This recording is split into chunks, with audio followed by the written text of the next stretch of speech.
135 years ago, a small Japanese company was making playing cards by hand in a tiny workshop in Kyoto. Today, that same company is worth over $80 billion and has sold more than 5 billion video games worldwide. The name of that company is Nintendo, and its journey from a card manufacturer to the most recognizable gaming brand on the planet is one of the most extraordinary transformation stories in business history. In the next 10 minutes, you are going to discover exactly how Nintendo survived multiple near collapses, reinvented itself more times than almost any other company in history, and built a legacy so powerful that even its biggest failures could not destroy it. We will cover the playing card origins, the desperate pivot years, the golden era of home consoles, and the strategies that continue to separate Nintendo from every other gaming company alive. And here is the part most people never consider: Nintendo's greatest strength was never technology.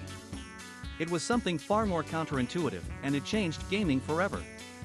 Nintendo was founded in 1889 by Fusajiro Yamauchi in Kyoto, Japan. The company's original product was Hanafuda, a type of Japanese playing card used in traditional gambling games. These cards were handcrafted from the bark of mulberry trees and painted with detailed floral imagery. Yamauchi hired apprentices to produce the cards by hand, and demand grew quickly. The cards became popular enough that Nintendo had to keep expanding production just to keep up. For the next several decades, Nintendo remained a playing card company. It passed through the hands of Fusajiro's successors, eventually reaching his great-grandson Hiroshi Yamauchi in 1949. Hiroshi was only 22 years old when he took control, and he had absolutely no business experience. What he did have was ambition. He immediately restructured the company, pushed for modernization, and in 1953 struck a deal with Disney to license Disney characters onto Nintendo's playing cards. It was a bold move that dramatically boosted sales and introduced Nintendo to a much wider audience. But Hiroshi quickly realized that playing cards had a ceiling. The market was limited, and Nintendo needed to evolve. Throughout the 1960s and 1970s, the company experimented with an almost comical range of businesses.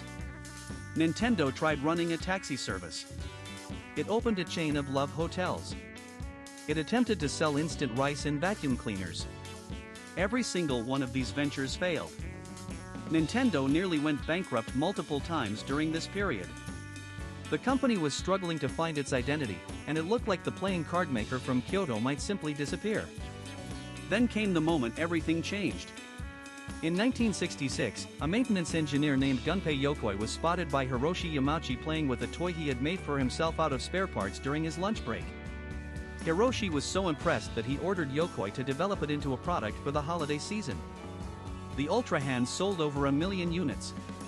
Hiroshi immediately created a dedicated toys and games division, placing Yokoi at its head, and Nintendo's transformation into an entertainment company had officially begun. But here is what nobody talks about when it comes to Nintendo's early gaming history. Nintendo did not enter video games because they saw the future. They entered video games because their toy division needed a new challenge.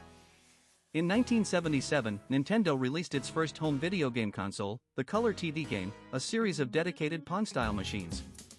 These sold reasonably well in Japan, but they were not revolutionary.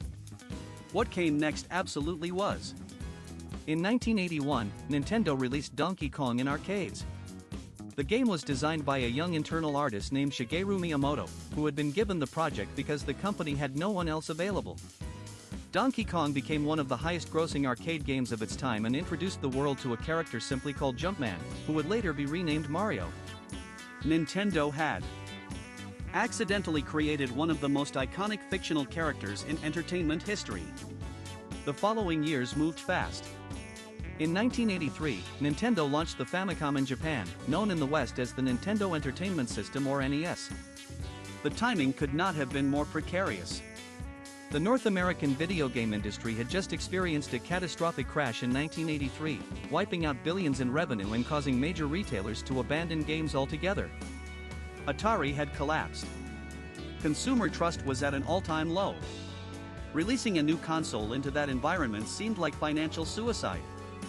Nintendo did it anyway, and they were smart about it. They repackaged the NES as a toy system to avoid the stigma of video games, bundled it with a robot peripheral called ROB, and convinced retailers to stock it on a trial basis. Then Super Mario Bros. Launched, and within 2 years Nintendo had single-handedly revived the entire North American games industry. The NES sold over 61 million units globally. Nintendo controlled nearly 90% of the home gaming market by the end of the 1980s. Gunpei Yokoi, the maintenance engineer turned product genius, was not done yet. In 1989, he led the development of the Game Boy, a handheld gaming device that was technically inferior to competing handhelds from Sega and Atari. The Game Boy had a blurry green screen, no backlighting, and basic graphics. Every tech reviewer at the time predicted it would fail. Instead, it sold over 118 million units and dominated portable gaming for over a decade. The reason was simple. Yokoi believed in something he called lateral thinking with withered technology, using cheap, proven components in unexpected and creative ways rather than chasing the most powerful hardware. That philosophy would define Nintendo for the rest of its existence. The 1990s brought the Super Nintendo, one of the most beloved consoles ever made, followed by a bitter rivalry with Sega that pushed both companies to new creative heights. Then came the Nintendo 64 in 1996, which delivered Super Mario 64 and The Legend of Zelda: Ocarina of Time, two games that are still regularly cited as the greatest ever made. Nintendo appeared untouchable. Then Sony entered the market with the PlayStation, and everything shifted. Sony offered CD-based games with longer, more cinematic experiences. Third-party developers flocked to PlayStation because Nintendo's licensing terms were notoriously strict. Nintendo lost ground rapidly through the late 1990s and 2000s. The GameCube underperformed. The Wii U was a commercial disaster that sold fewer than 14 million units. Critics began writing Nintendo's obituary. Was this the end for the playing card company turned gaming giant? Here is where the analysis gets genuinely fascinating. Nintendo's response to failure was never to compete on power. When Sony and Microsoft were building increasingly powerful machines with bigger hard drives and more complex online ecosystems, Nintendo zigged hard in the other direction. They launched the Wii in 2006 with motion controls and a focus on accessibility, targeting audiences that had never played video games before. It sold over 100 million units, making it one of the best-selling consoles of all time. It was Gunpei Yokoi's withered technology philosophy applied on a massive scale. The Nintendo Switch, launched in 2017, was the ultimate expression of this thinking. A hybrid console that could be played at home or taken anywhere, built on modest hardware but offering an absolutely extraordinary software lineup. Breath of the Wild, Animal Crossing, Metroid Dread, Pokémon, the Switch has sold over 140 million units as of recent figures, making it one of the top 3 best-selling consoles in history. Nintendo had survived again, not by outpowering the competition but by outthinking them. What makes Nintendo's story genuinely unique in business history is the consistency of its core identity across 135 years.